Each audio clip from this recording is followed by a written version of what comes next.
will be listening to a pre-recorded CD, and the passages that you hear will increase in levels of difficulty as you go through the test.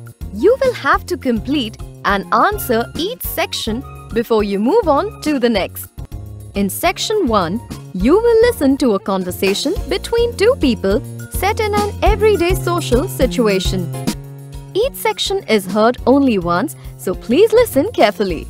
You will hear a telephone conversation between a customer and an agent at a company which ships large boxes overseas.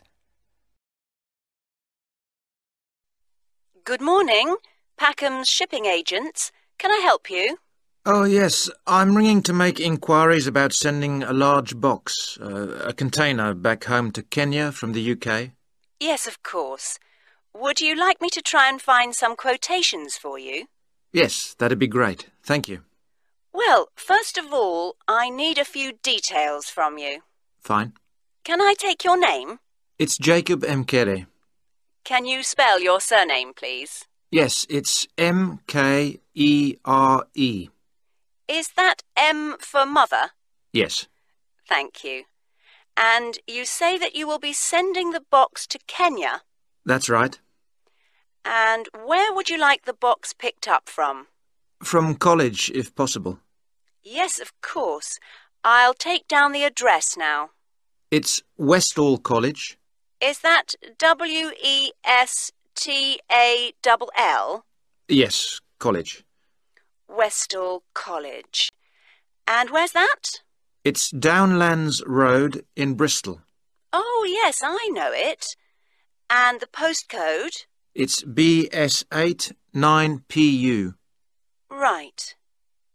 And I need to know the size. Yes, I've measured it carefully and it's 1.5 metres long. Right. 0.75 metres wide. OK. And it's 0.5 metres high or deep. Great. So I'll calculate the volume in a moment and get some quotes for that. But first, can you tell me, very generally, what will be in the box? Yes, there's mostly clothes. OK. And there's some books. OK, good. Anything else? Yes, there's also some toys. OK, and what is the total value, do you think, of the contents? Well, the main costs are the clothes and the books. They'll be about £1,500.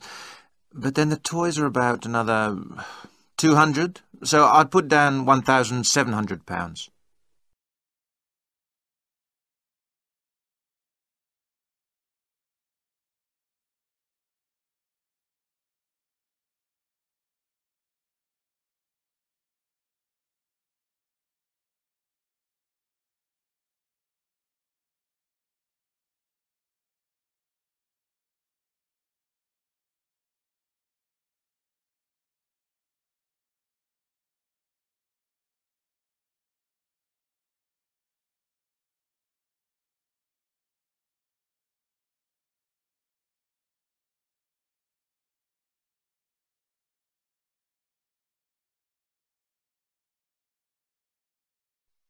OK, right.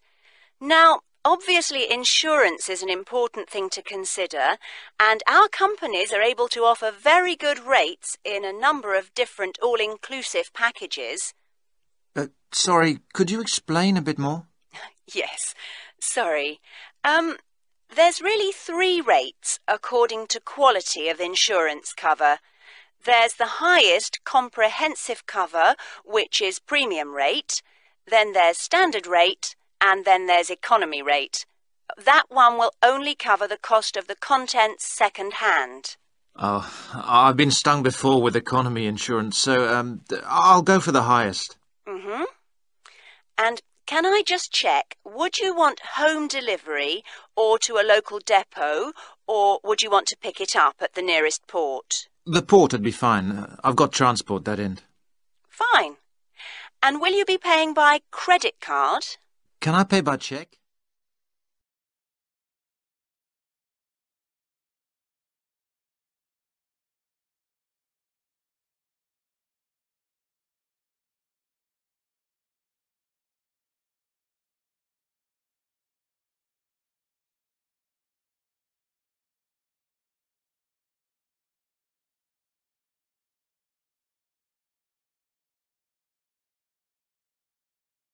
In Section 2, you will listen to a monologue set in an everyday social situation. Each section is heard only once, so please listen carefully. Section 2. You will hear a guidance counsellor talking to a group of students. First, you have some time to look at questions 11 to 14.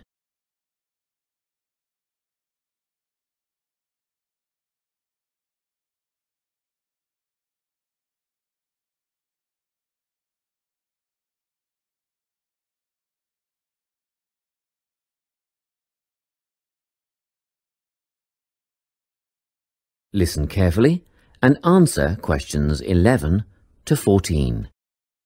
Hello everyone, I'm the Counselling Administrator here at St Ives College, and I've been asked to come and talk to you about our counselling team and the services that we offer.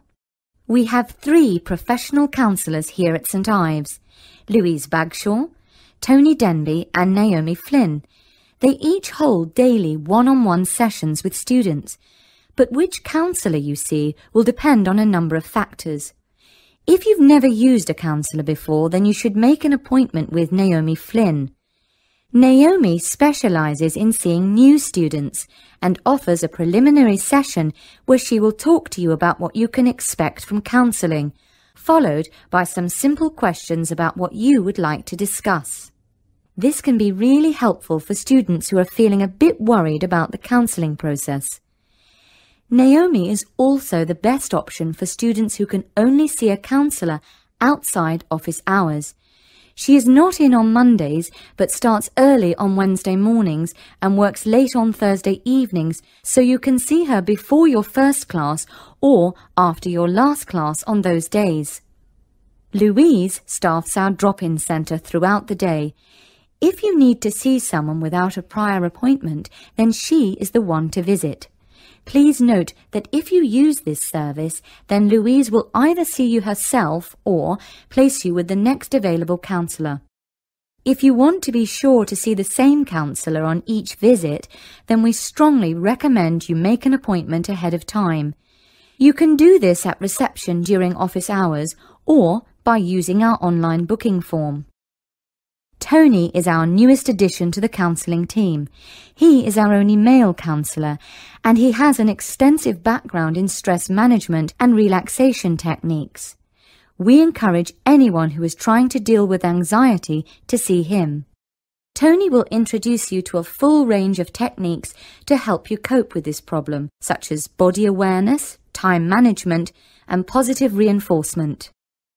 Before you hear the rest of the talk, you have some time to look at questions 15 to 20.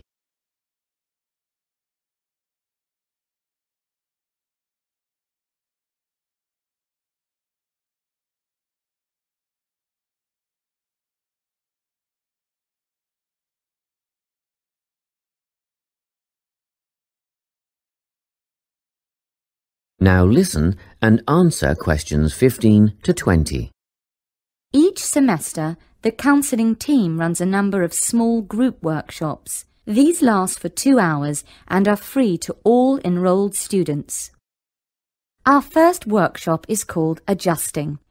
We've found that tertiary education can come as a big shock for some people. After the structured learning environment of school, it is easy to feel lost. In this workshop, we will introduce you to what is necessary for academic success. As you might expect, we're targeting first-year students with this offering. Getting organised follows on from the first workshop. Here, we're going to help you break the habit of putting things off, get the most out of your time, and discover the right balance between academic and recreational activities. With Getting Organised, we're catering to a broader crowd, which includes all undergraduates and postgraduates. Next up is a workshop called Communicating. The way people interact here may be quite different to what you're used to, especially if you've come from abroad. We'll cover an area that many foreign students struggle with: how to talk with teachers and other staff. We'll cover all aspects of multicultural communication. International students tend to get a lot out of this class. so we particularly encourage you to come along. But I must say that sometimes students from a local background find it helpful too, so everyone is welcome. The anxiety workshop is held later on in the year and deals with something you will all be familiar with, the nerves and anxiety that come when exams are approaching. Many students go through their entire academic careers suffering like this, but you don't have to. Come to this workshop and we'll teach you all about relaxation and how to breathe properly, as well as meditation and other strategies to remain calm. We've tailored this workshop to anyone who is going to sit exams. Finally, we have the motivation workshop. The big topic here is how to stay on target and motivated during long-term research projects. This workshop is strictly for research students, as less advanced students already have several workshops catering to their needs. Well, that's it. Thanks for your time. If you have any questions or want more information about our services, do come and see us at the counselling service. That is the end of section 2. You now have half a minute to check your answers.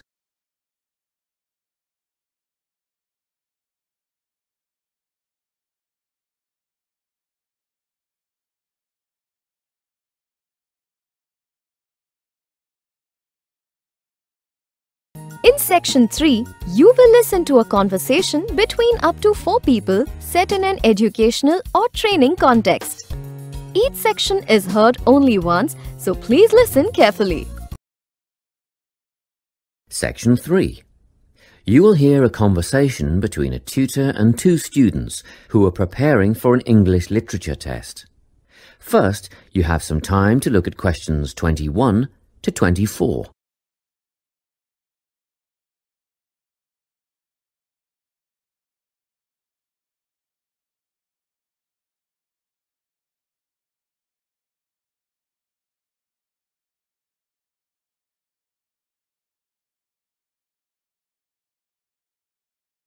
Listen carefully and answer questions 21 to 24. Hello, Lorna, Ian. Glad you could make it. You're the only 2 who put your names down for this literature tutorial, so let's get started, shall we? I want to run over some aspects of the novel The Secret Garden with you before the test next week. Be sure to take some notes and ask questions if you need to. Hey, Lorna, have you got a spare pen? Sure, here you are. OK, so the story follows 2 key characters. You should refer to them as protagonists, who go by the names of Mary Lennox and Colin Craven. The story is set shortly after the turn of the 20th century, and the narrative tracks the development of the protagonists as they learn to overcome their own personal troubles together.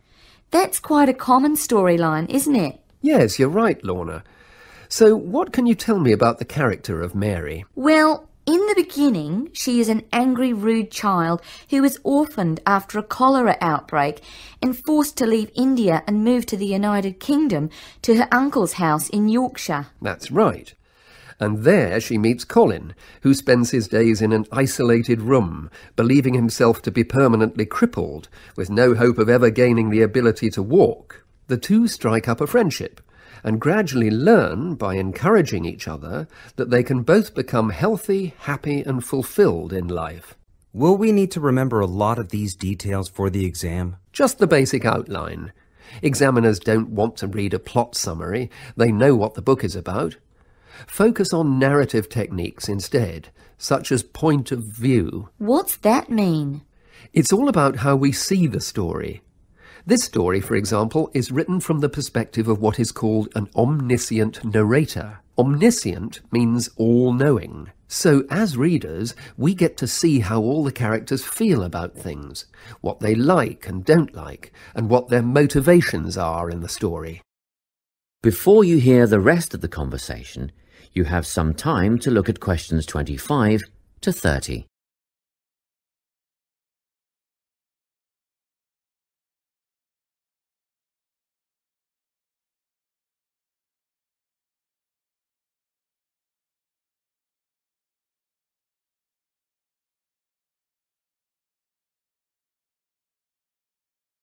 Now listen and answer questions 25 to 30. Won't it be hard to write a technical analysis?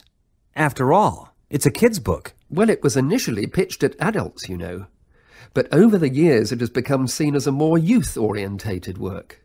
And you're right in a sense. The simple vocabulary and absence of foreshadowing make the story very easy to follow and ideally suited for children. But that doesn't mean there isn't much to analyse. Look at the symbolism, for instance. Symbols are things, right? Material things like objects that stand for abstract ideas. Absolutely, yes. And the author uses many of them.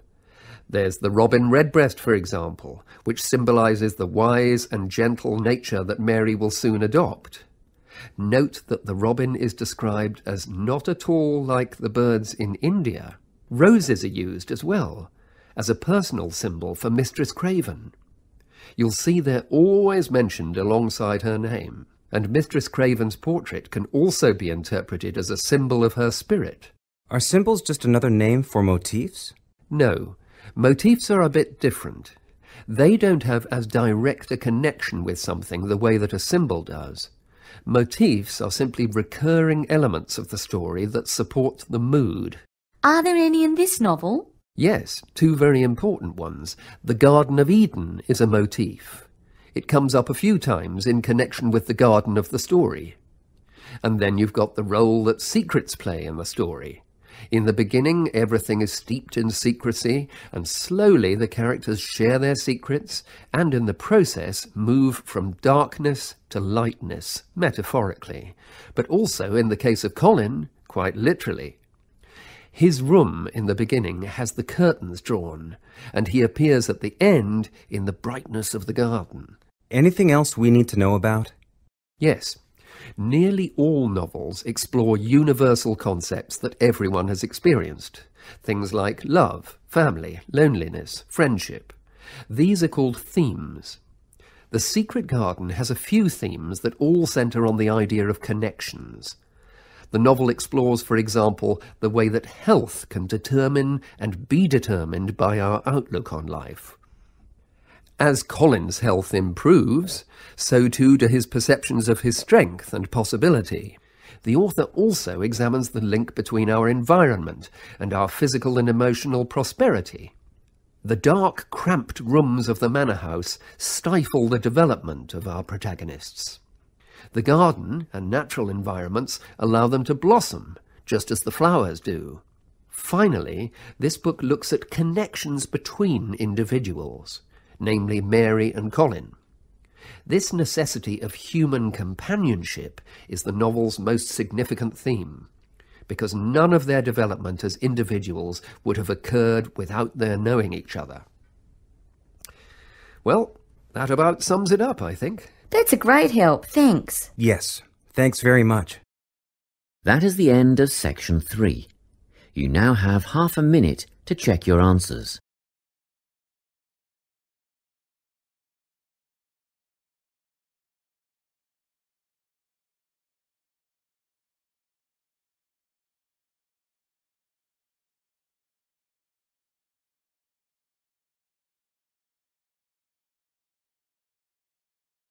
In section 4, you will listen to a monologue on an academic subject. Each section is heard only once, so please listen carefully. Section 4. You will hear the beginning of a lecture about the Pleasanton Town Market. First, you have some time to look at questions 31 to 40.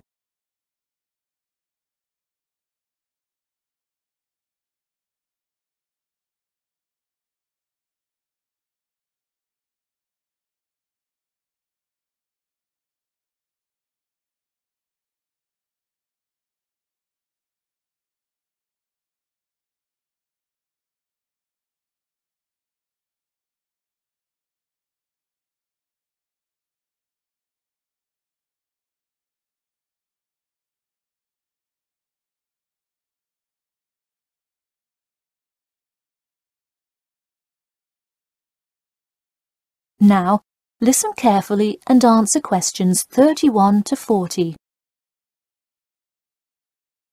Good afternoon. In the last few lectures, We've been covering the social and political pressures that influenced the rise of the rebellion of 1679. Today, I would like to focus on the Pleasanton town market. Now, why are we talking all about some market? It's not like it was the first market ever, or even a particularly large market. The Pleasanton town market is important because it is often mentioned in the literature found in the library. If you have ever been there, you have probably seen all of the handcrafted items sold there now. But what was originally bought and sold in the town market? In the beginning, the market sold products such as meats, furs, and simple tools. Over time, though, it became known as the place to find quality livestock. People came from all over the world to find the biggest and best cows, pigs, and chickens. In fact, the profits from the town market became the savior of a plummeting economy during a time of much turmoil. Not to be confused with the Reconstruction era, a period of rapid development came about in the 1660s as a result of the market's vendors contributing their profits to building up much-needed public facilities and defense, which would later make a huge impact on the outcome of the war. For many years, the market flourished and began to draw in large tourism crowds in addition to the throngs of livestock customers. However, as revolutions in farming came about, more people moved to farms far from the city centre. Customers grew more and more reluctant to travel all the way to the town centre for their meats, when they could easily choose to buy from local farmers near them for a fraction of the price. With such a fall in the profits of the town's major profit generator, some quality town planning was needed. In the mayoral election of 1668, a young man of little fame just barely claimed the popular vote, none other than the now legendary John C. Wiley. Wiley's first decision as mayor of Pleasanton was to deal with the quickly failing town market. The building with the large clock was a landmark that had symbolized growth in Pleasanton for a generation. Wiley decided to use the notoriety of the town market to set an example. During the historical Rotterdam Rebellion, Wiley gave all those involved lifetime prison sentences in the very same building. It stayed a prison for about 50 more years until they transported all remaining prisoners to other facilities and turned it into the historical monument today.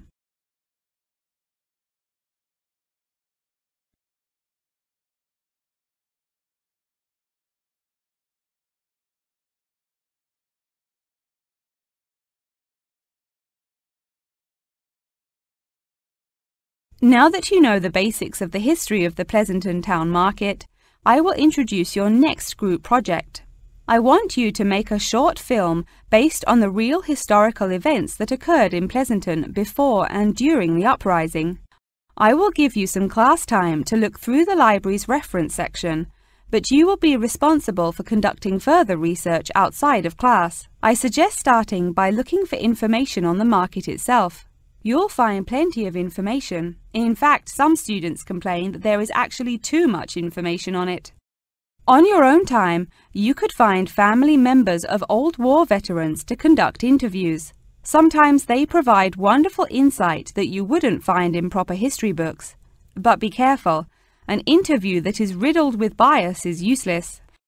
I myself have some very old photographs here that you are welcome to take a look at for some inspiration. I'm lucky enough to own this one of Jim Wiley himself. Very interesting to see, but does not provide enough information to add much to your film. Feel free to take this film into whatever direction you choose. You could even do a crime thriller based on real outlaws. All you would have to do is look through the newspaper archives in the crime section during that time period. Try to get as much detail as you can, but you may end up having to draw your own conclusions. Okay, that's enough from me, so let's go on to... That is the end of section 4. You now have half a minute to check your answers.